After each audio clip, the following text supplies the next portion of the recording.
જીઓમેટ્રિકમાં એક નિયમ છે RHS જો શું જોઈએ છે એ પ્રમાણે આગળ ચાલવાનું. RHS માં આપણે ફક્ત ને ફક્ત જોઈએ છે cot θ. cot θ એટલે શું થાય cos θ upon sin θ. એટલે તમને ઉપર cos જોઈએ છે, નીચે sin જોઈએ છે. ઉપર તો cos મળી જશે, cos કોમન જોઈ લો.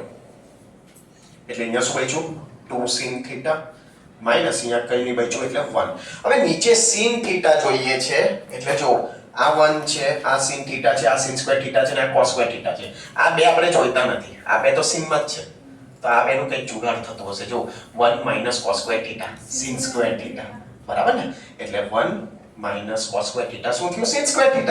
કારણ કે આપણે ડિનોમિનેટરમાં sin જ જોઈએ છે એટલે ડિનોમિનેટરમાં sin કરી દઉં. એટલે માઈનસ sin θ નું sin θ પ્લસ sin સ્ક્વેર θ નું sin સ્ક્વેર θ. ઓકે, cos θ તો કોમન કાઢેલું જ છે.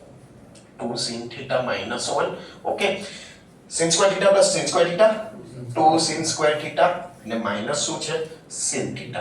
હવે નીચેથી શું કોમન નીકળશે sin θ કોમન નીકળશે. બચ્યું શું 2 sin θ માઈનસ અહીંયા કઈ બચ્યું એટલે 1 cos θ upon sin θ cot θ tan tan.